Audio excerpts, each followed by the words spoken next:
Hey, what's up? I'm Rafael de Furia, aka Rafi D is me, and I am back at it again on another beautiful Friday night. And this week we are going to be talking about some of the don'ts, not so much the do's. We've talked about this subject a little bit before, but in one of my videos from a while ago. So I wanted to retouch on this subject a little bit more and go a little bit more in depth. But before I get to the comment that inspired this video and get too much deeper into this subject, if you would like to see more content like this about moving to Italy, Italian dual citizenship, and living life abroad, please be sure to subscribe with that notification bell turned on. And if you could also give this video a like, I'd really appreciate that, as it does help out the channel. But for those of you who would like to help out the channel in another way, every bit makes a difference, and to help on a monthly basis, you can go to rafaeldefuria.com/Patreon. But just to help out once, you can go to rafaeldefuria.com/support. And just one little last bit of housekeeping. Thank you to those of you who left the comments last week about what you would do if you wanted to go to Rome, what you would be interested in seeing from Rome. Again, not saying that there's a video, but not saying that there's not going to be a video. But I have one other little question for you guys. I'm getting close to 100 videos here, and while I'm still a little bit far away from it, it's pushing about 2 or 3 months before we get to that point, but I'm wanting to get a head start. Once I get to 100 videos, I'm thinking that 100th video should be something special. I've got some ideas floating around in my head, but I wanted to hear from you guys if there was anything in particular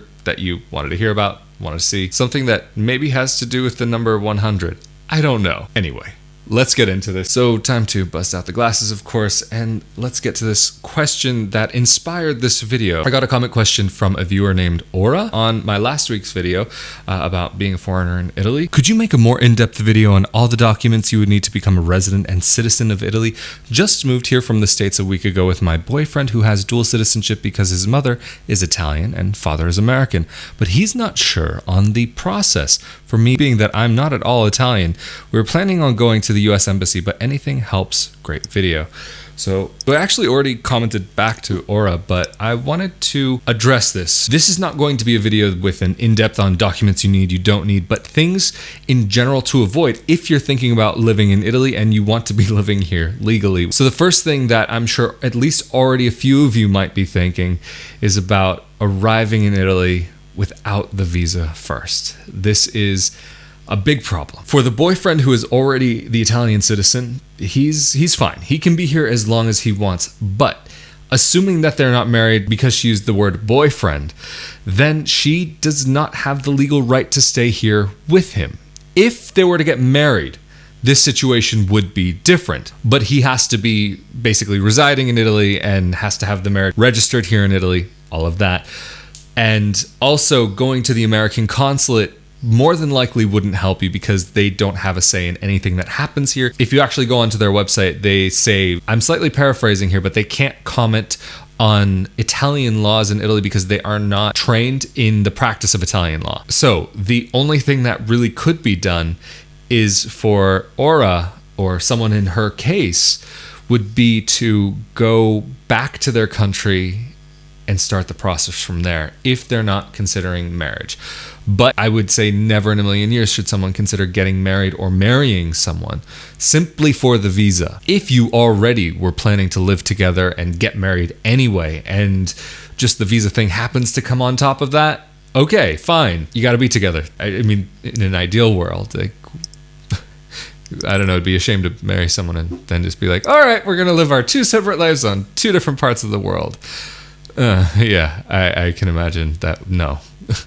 At least for me, maybe call me old-fashioned, but that's the kind of guy I am. But when it comes to Italy in general, other than when it comes to Italian citizenship by descent, well, technically even Italian citizenship through marriage, it's necessary to get approval before you arrive, and getting that approval isn't easy. If you don't have a job here that will be willing to sponsor your visa, the only way to get out here easily would be as a student. But as a student, you're very restricted in how much you can work per week because it's a study visa. And so if you're coming to Italy to work, a study visa is not going to do anything for you. I mean, and if you're caught working illegally, there are plenty of cases I've heard about. There have been people who've been kicked out of not just Italy, but the whole EU, and have a 10-year exclusion period that they can't even return to the continent. So this is something that's quite important to take into account. If you're here as a tourist, you can be here up to 90 days legally, depending on where you're from. You come, you arrive, you get a 90-day visa just right on the spot.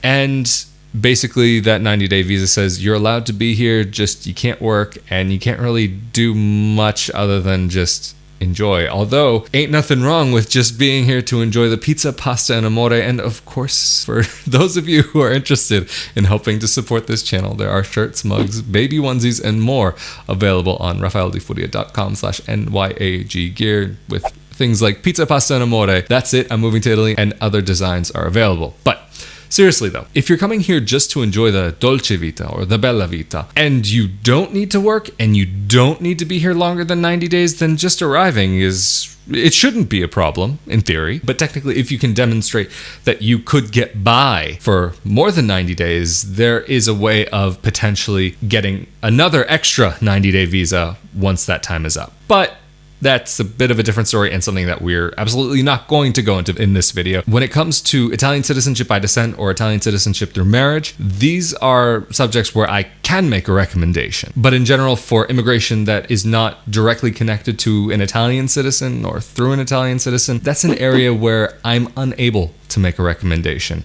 I've been contacted by a lot of sketchy firms, and I will not recommend any of them.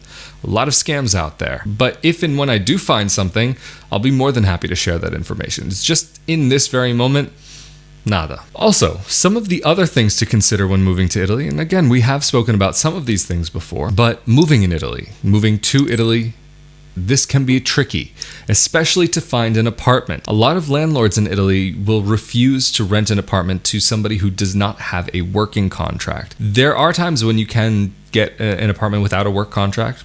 It does happen. It's not impossible. It's just not normal. And especially you wouldn't be able to get a contract for a normal 2+3 year contract, or a 3+2 year contract, or a 4+4 or 3+3, whatever kind of contract that gets introduced to you. From what I've seen and heard, it's more like you would get kind of either month to month or 3 months here, or a year contract, maybe 2, but those are something that I've personally never seen. I've heard about them, but I've never seen one. Even, for example, an Airbnb host would be reluctant to give their place for too long of a period because it just becomes a legal hassle for them to register the apartment so that somebody can be living there with the tax office and the this office and the that office. It becomes a headache, and it also can become expensive as well. And a lot of landlords would just rather not deal with that. But also, to come to Italy, if you're not coming with an Italian spouse, or if you're not coming as someone who is of Italian descent and applying for Iure Sanguinis, or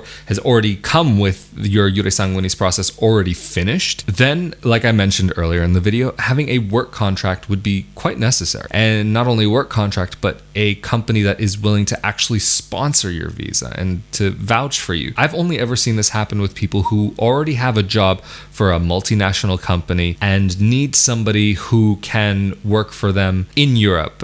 This is actually a huge benefit to dual citizenship just on its own, is that if you are in that type of position, in that type of company, and some opportunity comes up, this gives you a very big competitive advantage, because if you're legal to be able to be in the EU or European Economic Area, then they don't have to worry about a visa for you. They don't have to worry about sponsoring that visa. You can just kind of be there. It's good if you can organize a job before you get here, but a lot of people just kind of want to show up and find something once they're here. I'm not going to say it's impossible, but it's not legal. If you're just arriving here on a tourist visa, because again, on a tourist visa, you're supposed to be a tourist.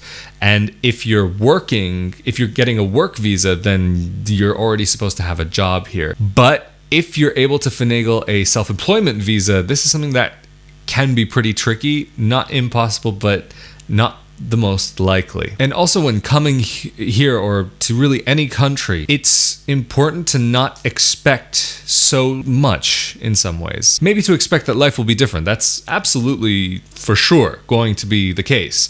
But don't expect the red carpet to be rolled out in front of you, that people are going to be helping you left and right, and things are going to be just la-di-da, joyful, fluffy bunnies, unicorns, and rainbows. Life is real. I mean, imagine, just kind of consider where you currently live, and especially if you are from there and you are not from another place. Think about how other people in your area, maybe, this is again kind of what we spoke about last time, maybe not necessarily you, but other people from where you are, and how they treat people from another place, the outsiders, as we spoke about last week. There is that potential that you could be treated that way. It doesn't matter where you're from or what you are, who you are. But of course, if you are nice to people, they will be more likely to be nice to you as well. Treating another human like a human being goes a long way, and a smile never hurt.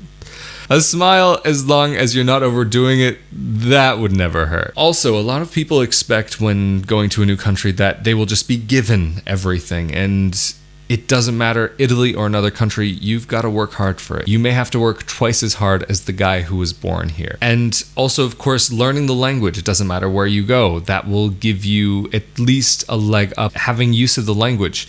I'm still struggling with the language. I've been lucky that I've been able to mostly work online, or I've also taught some English, and so these are areas where I can get by with my own language, but the problem is that's hindered my learning of Italian. So it does, even for me, give me less of a competitive CV if I were to go and apply for a job, especially in a town like where I live right now, when English is really not needed here and just not usable for the most part. So, as I said in one of my very first videos, learn the language. Get on top of that even before you arrive. The more that you have under your belt, the more seamless that you'll be able to make your transition. Like, I do speak enough to get around and to get my point across and to have like a mini conversation. Maybe not a full-fledged conversation, but if you can at least get by, that will make a huge difference in your life. But basically, kind of wrapping it up, really the most important thing is not to just simply arrive here in Italy and expect that you can start living your life. Just, it doesn't matter where you're from. Most countries are like this. Italy is not anything special when it comes to this. I know I have friends who've done this in other countries where they just kind of arrived and didn't realize the situation. But I do absolutely think it's important to respect the laws of the land, the rules that you have to play by. The whole immigration thing, it's not an easy thing. So I hope this gave a little bit of clarification to those of you who are thinking about moving to Italy and what to avoid. And of course, if you'd like to see more content like this about moving to Italy, Italian dual citizenship, and living life abroad, please be sure to subscribe with that notification bell turned on. And if you could also give this video a like, it'd really help out the channel. And of course, if you'd like to help out the channel in another way, please consider becoming a monthly patron. You can go to rafaeldifuria.com/Patreon, or if you can only help out once, rafaeldifuria.com/support. And for shirts, mugs, baby onesies, and more with pizza, pasta amore, that's it, I'm moving to Italy, and other designs, you can go to rafaeldifuria.com/NYAG gear. They all make a huge difference in the ability to create more videos like this and more content about life in Italy. And thank you again so much for joining me on another beautiful Friday night. Of course, I am Rafael Di Furia, aka Rafi D is me. I look forward to seeing you all next Friday night, and I hope you all have a fantastic weekend. Have a great one. Later.